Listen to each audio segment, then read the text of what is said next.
Hello, welcome back to Tarot Time with Andy. Thank you for being here. This is my vibrational reading. Please do your own research for entertainment purposes and allegedlys.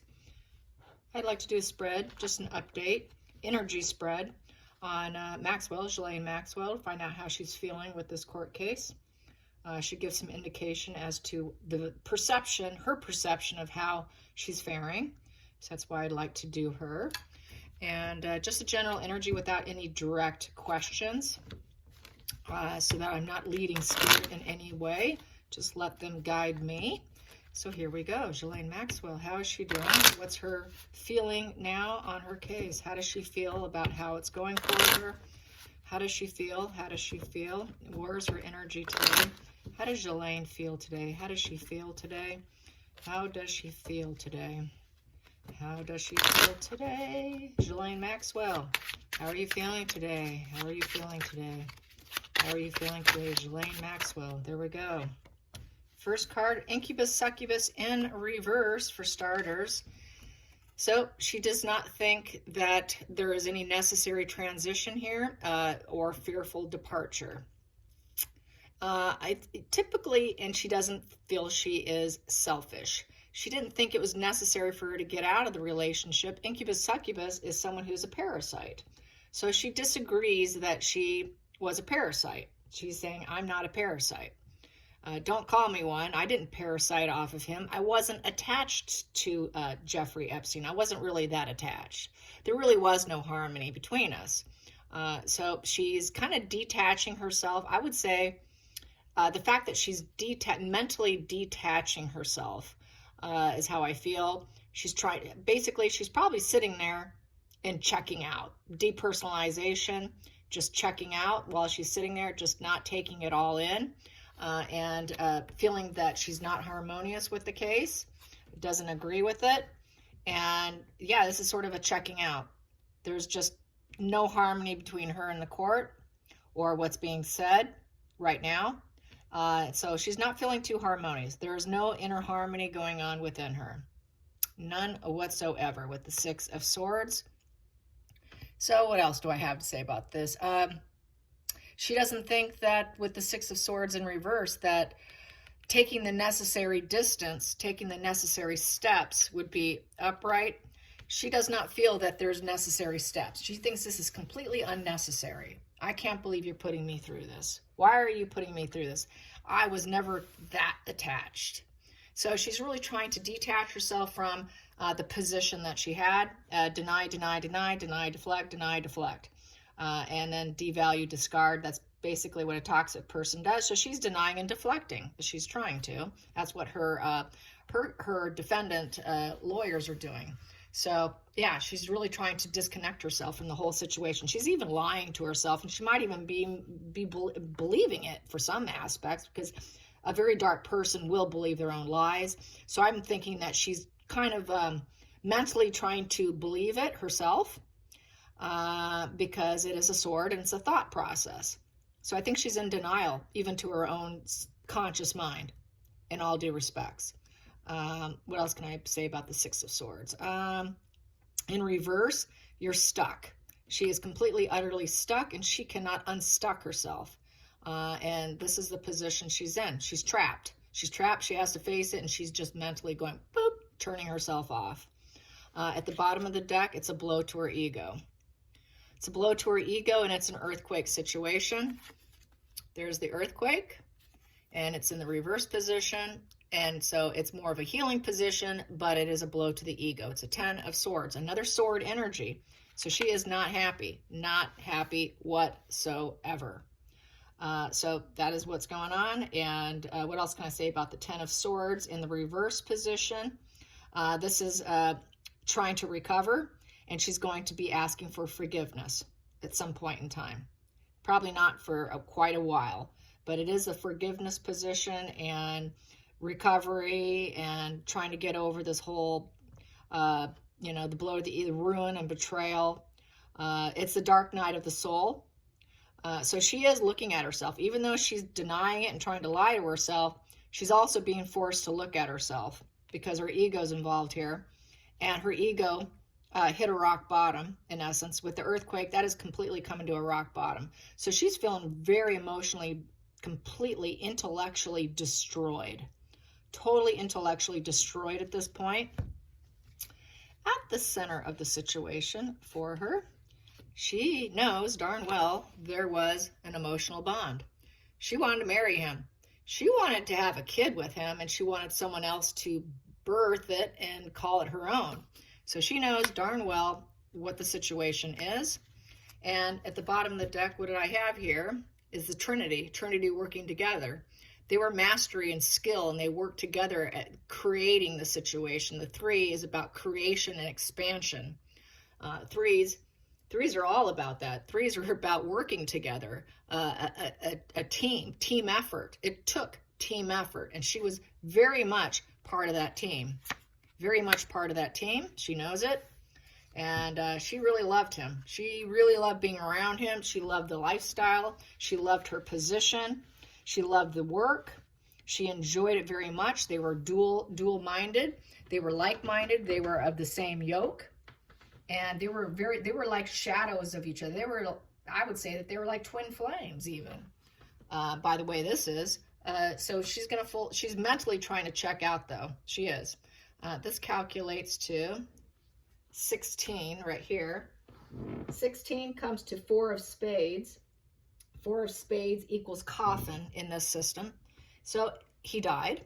When he died, it was over. She can no longer be parasite. There was no longer that incubus succubus latched onto him. It was an earthquake also when he died. She wasn't expecting that. So he's gone. He's dead. That life is over. What she knew is done. Over with. Here comes to 5. 5 comes to 2 of hearts. Lovers. They were lovers. Duality. They were like-minded. So she's in full denial, but it's saying right here, they were one of the same. In essence, I think she's like his male counterpart. They're just too much alike. Really, really alike. I mean, very, very like-minded, according to this. So, but she's in total denial, as expected. What else can we say about her? What else can I find about her? Let's find out what is her. I think they're probably keeping her away from the general population more than likely, being high profile. So I can't really get what the other inmates think of her because I'm sure they have no contact with her. Let's find out what does the guards think of her. What does the guards think of Ghislaine Maxwell? That should be a fun one, huh? What do the guards think? What do the guards think of Ghislaine Maxwell? What do they think of her? And this is my double major. Every card has a face, upright and reverse. So I will put it in the position. It is dual major, so everything is dueling. There is no minor arcana in this deck. So here we go. What does the guards think of her? What does the guards think of Ghislaine? There we go. They think she is the Queen of Wands and the Queen of Pentacles. So they're both in reverse. The Queen of Wands in reverse is she is not going to be the rising phoenix. She will not get over this. They don't think that she will ever recover. They don't think she's going to win. They think that she's a dominatrix, melodramatic, and she's very temperamental and difficult to deal with, complains a lot, whines a lot, asks for a lot of special requests, gets denied. She becomes melodramatic. She wants to be the wand energy, which is, leadership, spotlight, limitless potential. But those days are gone. Those days are gone. She used to have that. She had the spotlight. She had the stardom kind of quality about her. She had lots of business. She was a businesswoman. And she had life by the kahunas, in essence, with him. But she was very dependent also. She was not self-sufficient. She was dependent on his business and going along with this low vibration industry because the wand is in reverse. So it's a very low vibe energy. This also is in the reverse, so low vibe energy, low vibrational woman, and she's very dependent. And she was always, there's a storm warning always waiting in the horizon with her. You never know when she's going to blow up at you. So she blows up often at the guards. and she's very low vibration to them. She's very demanding, melodramatic, horrible inmate in essence. So she's a really rough inmate to have to look after. And it shows with these two cards here. Both of them are queens in reverse, which makes them very toxic. So they see her as a very toxic individual. And they have no enthusiasm for her. She's not warm whatsoever. She's very cold.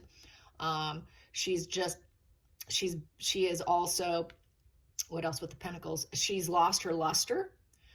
She's no longer feeling vibrant. She doesn't have that vibrancy. She's greedy and envious with this position as well. So they don't have a good view of her, to say the least. At the bottom of the deck, we have here King of Swords, and that she was working for this guy. He's the authoritarian guy, justice and truth is going to come out. And they figured that logic will override emotions. Even though she becomes emotional and temperamental, it doesn't matter. You can complain all you want. This also could be the guards themselves, because they're the authority. They're the authority. They don't use their emotions. They go straight to logic, and they want the justice and truth, and they're very stern with her. And that was also the way she was treated, probably with Epstein as well, is that, hey, he was the authoritarian over her. That's why she was dependent on him. So she's sort of actually a very dependent female who just rides on the coattails of others, and they're going to hold firm with her. She's not getting away with anything. And the center of the deck, what do I have here? Strength.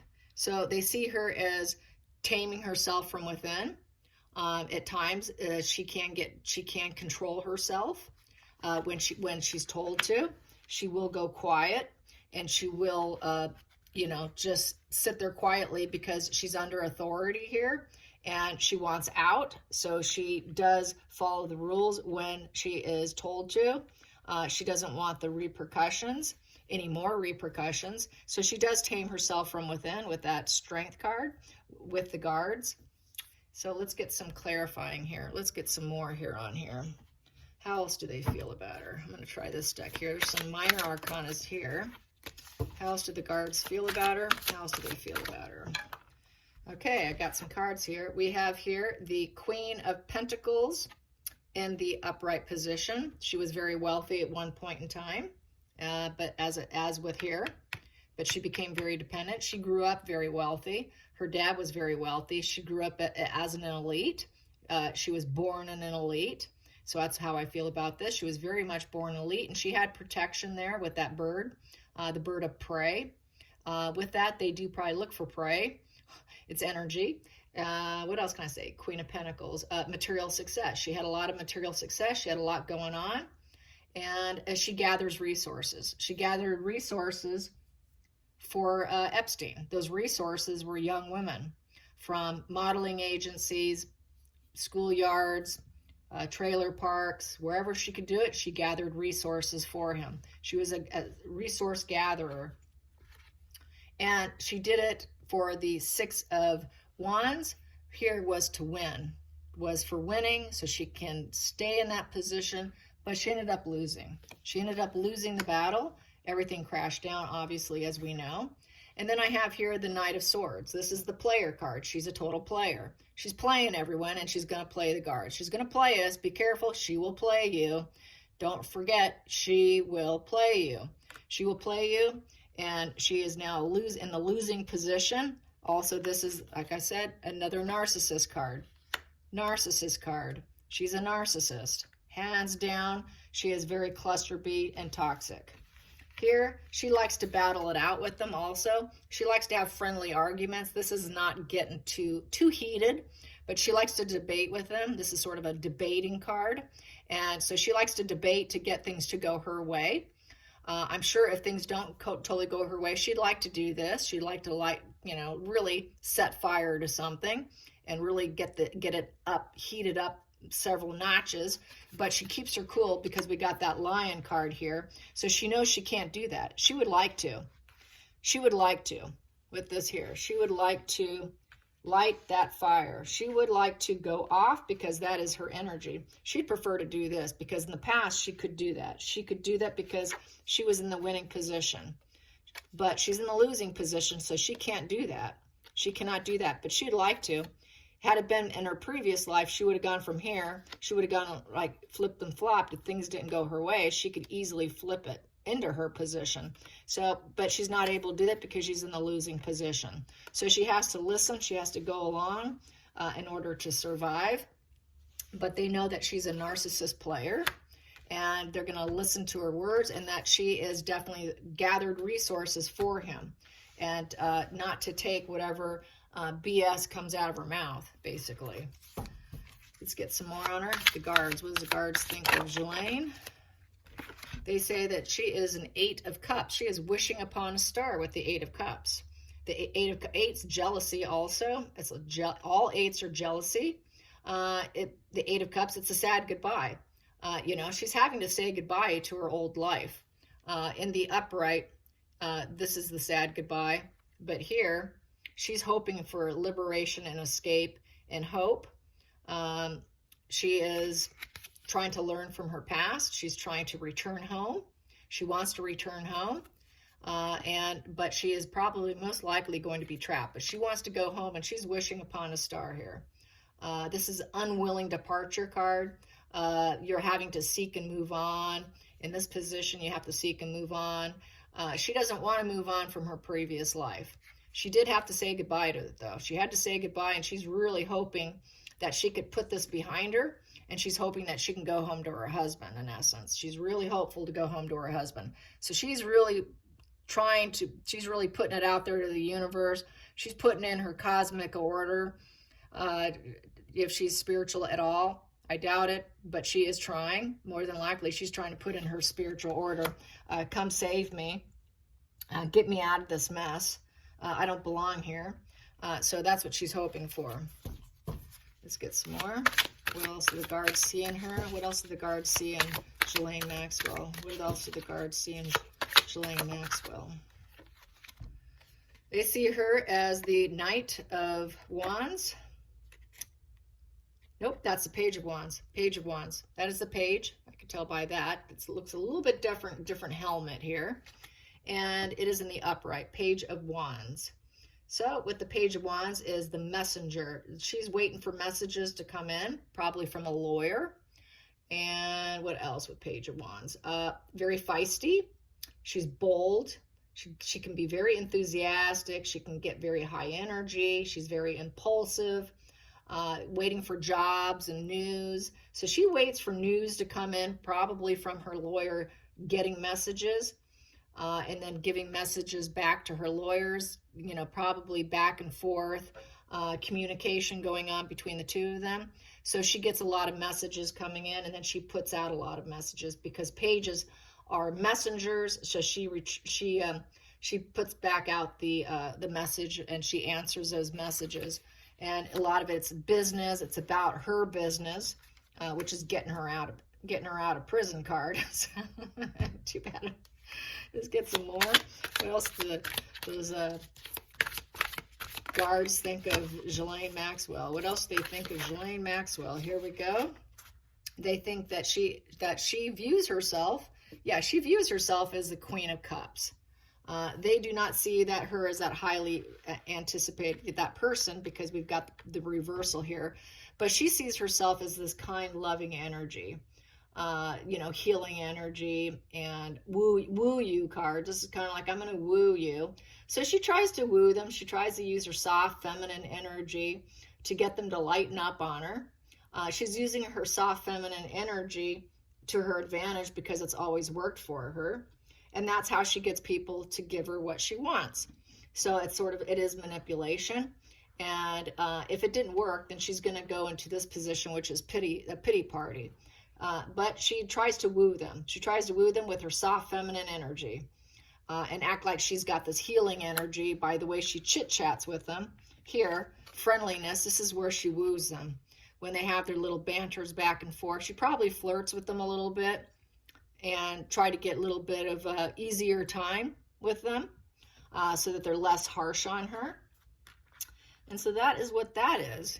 Yes. They know they're dealing with the toxic snake, so I seriously doubt they're going to totally buy into it. What do I have here? Passion and paradise. So insane chemistry, like each other equally. So she likes to have fun. She likes to create a passionate environment. There's a flirtation going on, wooing them, and trying to enjoy each other. So she tries to enjoy them with this playful banter of flirting to get an easier go of things, and so that they're not so hard. She does not want this position. So she tries to keep it in this position so that she has an easier stay. So she's using her feminine charm big time. What do I have at the bottom of the deck? Bottom of the deck I have here, she's feeling that she could be stabbed in the back or murdered at any time. She's afraid that she could die, or a shocking attack. There's a shocking attack card here.